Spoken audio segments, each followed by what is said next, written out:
시간 성령의 능력으로 부흥하는 교회라는 제목으로 말씀을 전하고자 합니다.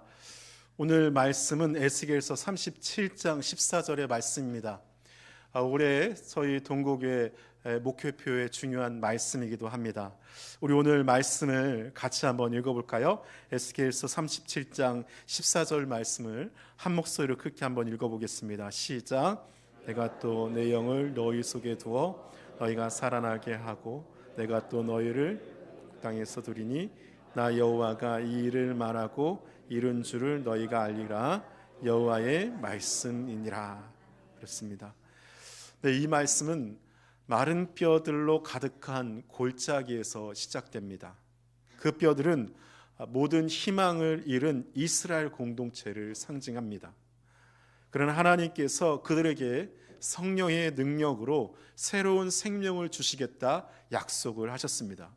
이는 개인의 회복을 넘어서 공동체 전체의 부흥과 변화를 의미하는 것입니다. 우리의 삶을 되돌아보면 참 많은 시간이 흘렀습니다.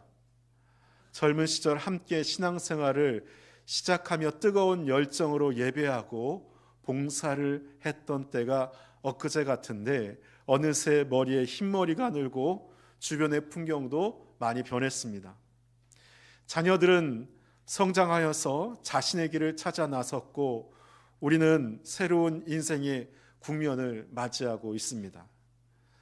이런 변화 속에서 가끔은 마음속 한구석에서 공허함 또 메마름을 느낄지 모르겠습니다. 교회 생활도 예외는 아니죠. 예전에는 예배 시간마다 가슴이 두근거리고 찬양할 때마다 눈물이 흐르곤 했는데 요즘은 그 열정이 조금씩 식어가는 것 같아서 스스로에게 놀랄 때가 있을 것입니다. 나는 왜 이렇게 됐을까? 그렇게 스스로 자문하면서 교회에 대한 미래에 대한 염려가 마음을 무겁게 할 때도 있진 않을까 생각해 봅니다. 에스겔 선지자가 본 마른 뼈들로 가득한 골짜기는 바로 이런 우리의 마음 상태를 상징합니다. 생명도 희망도 없이 땅에 흩어져 있는 뼈들처럼 우리도 때로는 영적인 갈증 또 피로감에 지쳐서 괴로워하는 듯한 느낌을 받습니다. 세상의 빠른 변화 또 복잡한 현실 속에서 하나님과의 거리가 멀어진 것만 같은 외로움을 경험하기도 합니다. 하지만 사랑하는 동고교회 가족 여러분들, 하나님께서는 이런 우리를 그냥 내버려 두지 않으십니다. 에스겔서 37장 14절에서 하나님 우리에게 분명하게 약속하시고 계셔. 내가 또 내 영을 너희 속에 두어 너희가 살아나게 하고. 이 말씀은 단순히 육체의 부활을 넘어서 영적인 회복과 새로운 생명의 시작을 의미합니다. 하나님께서는 성령의 능력으로 우리의 메마른 심령에 새 생명을 불어넣어 주시기를 원하십니다. 메마른 땅에 비가 내리면 여러분 어떻게 됩니까? 땅은 그 물을 흠뻑 머금고 다시금 푸른 생명으로 가득 차게 됩니다. 마찬가지로 성령의 단비가 우리 마음에 내릴 때 우리의 영혼이 다시 소생하게 되고 잃어버렸던 열정 또 기쁨을 되찾게 되는 것이죠. 이것은 우리의 나이와 상관없이 누구에게나 일어날 수 있는 놀라운 변화인 것입니다. 혹시 내가 이제 와서 정말 가능할까? 이 나이가 돼서 가능할까? 하는 의구심이 들 수 있습니다. 그렇다면 성경 속 인물들을 한번 여러분 생각해 보시기 바라겠습니다. 아브라함은 75세에 부르심을 받아서 믿음의 조상이 되었고 모세는 80세에 이스라엘 백성을 이끌었습니다. 그들은 나이나 환경에 구애받지 않고 하나님의 부르심에 응답함으로써 위대한 일들을 해나갔습니다. 우리 교회도 마찬가지입니다. 지금까지 쌓아온 신앙의 토대 위에 성령의 새로운 역사가 시작될 수 있습니다.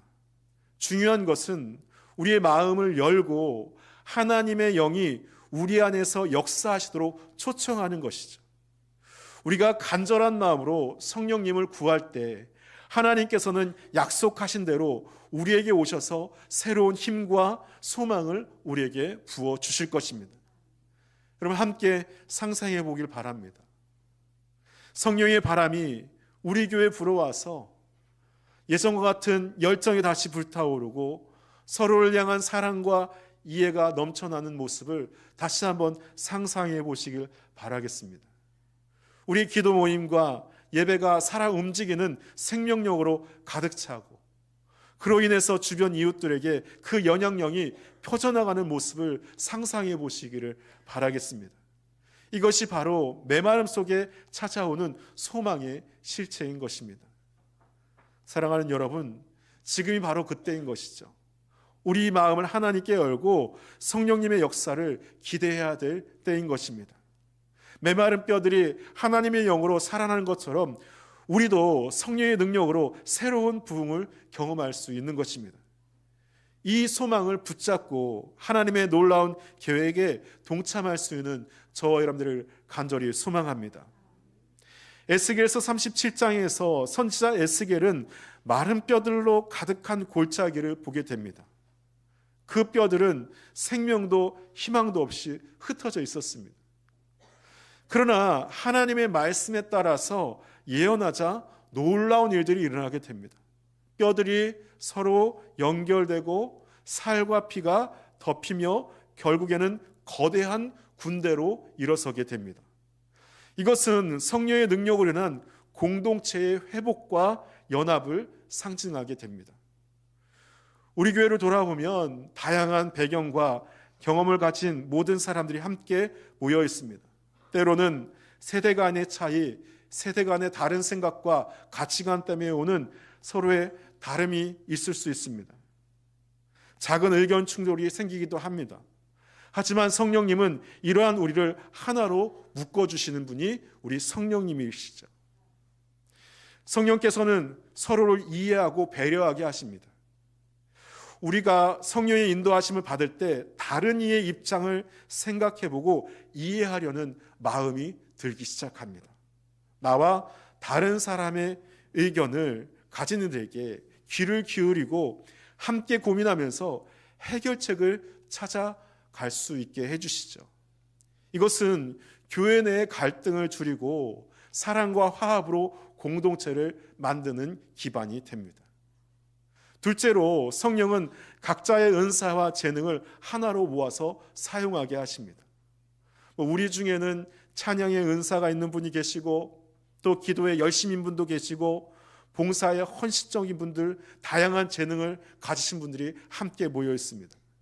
성령님은 이러한 다양한 은사들을 합하여 하나님의 큰 일을 감당하게 하십니다. 마치 몸의 각 지체가 다른 역할을 하지만 한 몸을 이룬 것처럼 우리도 성령 안에서 하나 되어 움직일 때 그 힘이 더욱더 커지게 되는 것이죠. 셋째로 성령은 공동체의 비전과 목적을 심어주십니다. 우리가 나아가야 될 방향을 분명히 제시해주고 그 길을 함께 걸어가도록 이끄시는 분이 우리 성령님이십니다. 개인의 욕심이나 생각이 아닌, 개인의 욕심과 생각이 아니라 하나님에 따라, 하나님의 뜻에 따라서, 하나님의 말씀에 따라서 움직이는 교회가 될 때 우리는 진정한 부흥을 경험할 수가 있는 것입니다. 넷째로 성령은 용서와 화해의 마음을 주십니다. 인간적인 감정으로는 용서하기 어렵고 상처를 치유하기 어려울 때도 있습니다. 그러나 성령님은 우리 마음속에 용서와 사랑의 마음을 심어주셔서 서로를 품고 다시 일어설 수 있도록 해주신 분이 우리 성령님이신 거죠. 마지막으로 성령의 능력으로 하나 된 교회는 세상에 선한 영향력을 미치게 됩니다. 우리가 하나 될 때 그 모습은 주변 사람들에게도 큰 감동을 주고 복음에 비추는 통로가 되는 것이죠. 우리의 사랑과 연합을 통해서 많은 이들이 하나님께로 돌아오는 역사가 일어나게 됩니다. 우리는 나이와 상관없이 하나님의 큰 교회가 안에 있습니다. 성령님께 마음을 열고 그분의 인도하심에 순종할 때 우리의 교회는 더욱 굳건하게 서게 될 것입니다. 함께 기도하며 성령의 능력으로 하나 되는 교회가 되기를 소망합니다. 37장에서 또 마른 뼈들이 성령의 눈으로 살아나서 거대한 능력으로 군대로 변하는 모습을 우리가 같이 보았습니다. 이것은 단순히 회복이 아니라 이 새로운 사명을 가진 공동체로 부르심을 말합니다. 그냥 성령으로 하나 되는 것으로 그치는 것이 아니라 하나 된 공동체가 이제 새로운 사명을 가진 공동체로의 하나님의 부르심을 의미하는 것이죠. 하나님께서는 그들을 통해서 새로운 일들을 계획하고 이루실 것을 계획하고 계십니다. 우리 교회도 마찬가지입니다. 지금까지 하나님의 은혜로 많은 어려움과 도전을 이겨내면서 이 자리까지 오게 되었습니다. 그러나 이제는 과거에 안주함에서 벗어나서 새로운 사명을 향해 도약해야 될 때가 되었습니다. 그러기 위해서 우리가 과거의 틀을 깨고 새로운 도전을 받아들여야 되는 것이죠. 우리에게는 익숙하고 편안한 방식을 고수하고 싶은 마음이 있을 수 있습니다. 하지만 세상은 정말 빠르게 변하고 있고 그에 맞춰서 복음을 전하고 우리의 신앙을 지키는 것에 변화가 필요합니다. 이것은 우리의 신앙의 본질을 변하게 하는 것이 아니라 하나님의 사랑을 더욱더 우리 안에서 더욱더 가득 채워내게 하고 효과적으로 많은 사람들에게 복음을 전하게 한 방법을 찾아야 되는 것이죠. 요즘은 디지털 시대로 변하고 있습니다. 많은 곳에서 온라인 예배에 대한 논쟁이 일어나고 있습니다. 하지만 많은 사람들이, 기독교인들이 온라인 예배를 통해서 복음을 전하며 그 안에서 무엇인가 신앙을 찾고 있습니다. 신앙을 떠나서 방황하는 많은 그리스도인들이 온라인을 통해서, 말씀을 통해서 도전을 받고 주님께로 돌아오고 있습니다. 여러분, 이런 것에 우리가 더 크게 함께 도전하면서 나아가야 될 것이라고 저는 생각합니다. 예배도 마찬가지입니다.